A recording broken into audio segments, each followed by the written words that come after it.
What do you mean by this? Have you no We decency? cannot understand it, Capitan. Are you a thief? Are you here in the boat to steal from us? I am no thief. If you two don't get out of it right now, I have it in my mind to give you both lashings.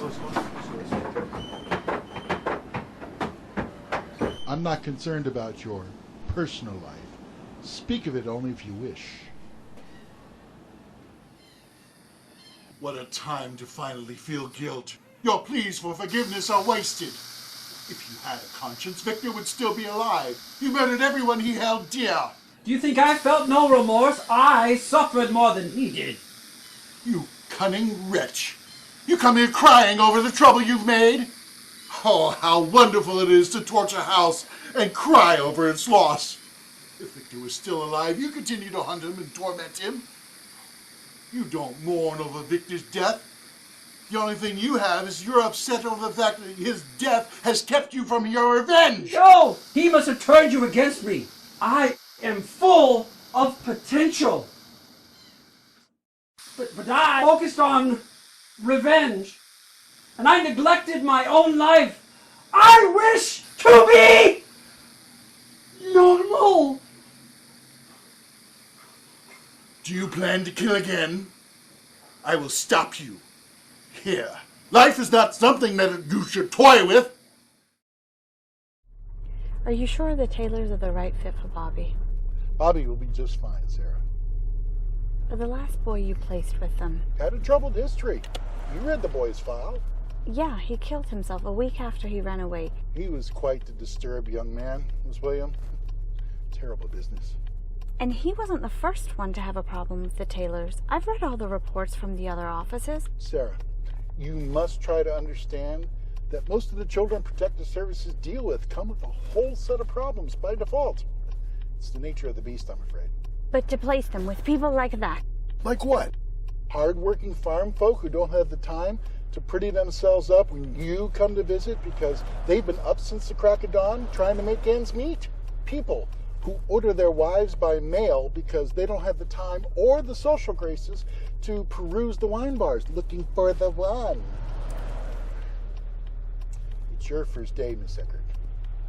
If you have any aspirations of progressing your career to, say, your second day, you do better than to question my judgment. I mean, what the hell happened back there? Did Bobby? Bobby? No, he wouldn't hurt a fly. How would you, Bobby?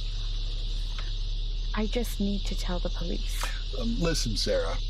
There are people in this world, bad people, and those who are complicit, who do unpleasant things. And then there are good folk like us who want to make sure that those deeds don't go unpunished.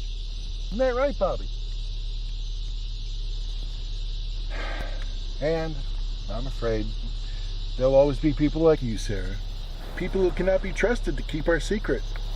And I'm afraid that such people cannot be allowed to interfere with our important work. Isn't that right, Mr. Chucklebones? What is this? What's the matter, Papa? Need a clue? Oh, there he is. Who is he? Richie. Richie Andreas. He was our stage crew leader. Listen, officer. Inspector Abner Fox. Inspector. I would appreciate it if we could keep this whole thing on the QT. I'm sure I don't. Don't know what I'm saying? Keep your dirty money. How can I help you, Inspector? I understand you. You know the deceased? Yeah, Richie worked on lots of our shows. That's not what I heard. Really? What have you heard? Richie had the hots for you. But then Harry was your sugar daddy.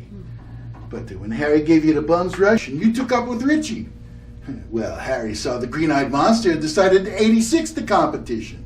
I'm sure that I have no idea what you're talking about. You don't need the cover for him, doll. I got him dead to rights. You're completely wrong about Harry.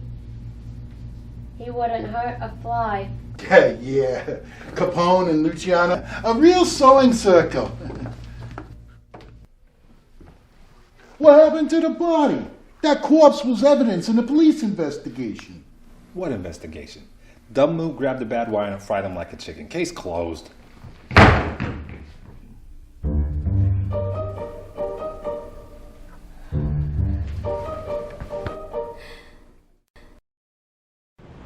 You remember when Dad was here after his first surgery? I don't want to. Just remember. Yeah. We came to visit, and Mom and Dad were trying to act so completely casual over the whole thing. Like Dad lifted up his shirt to show off his cool scar. And it was so weird because it wasn't cool. They were just trying not to scare us. Yeah, but I didn't get that because it was scary. I mean, it was terrifying. I didn't know what I was supposed to do. So I looked to you for some kind of sign, and you just leaned in close to the scar and said, "Yeah, that's cool, Dad." And so I thought, oh, okay, that's what I'm supposed to do. So as we were walking to the car, I said to Mom, I said, "I wish I had a scar like that." And she wouldn't look at me. And you just had this expression on your face like, "You freaking idiot!" So, are you in love with this guy or something? Excuse me? Is that what this is? That you're in love and you're just going to move him in here? I am not in love. Oh, so you two aren't starting any kind of What? relationship or... Yeah, maybe we'll go steady. Well, you talk about him like Like? he can do no wrong. He can do wrong. Trust me, he can do wrong. He can do wrong. With Mom? Jimmy, please. I just want to know. He didn't screw up with Mom. He didn't screw up. No. He didn't just hear her wander. It all happened very quickly. Fine. What? She's barely mobile. So I've never known her to wander quietly. Jimmy, just give him a break. Did you even ask him? Yes, he didn't screw up. He let her fall. When pretty much his only job around here is to keep her from falling. Okay, fine, she fell on his watch, but she could have fallen just as easily when I was with her. So, what, you just forgive him? Why do you find that so remarkable? Because I'm your brother, and you can't even forgive me for a lousy, moldy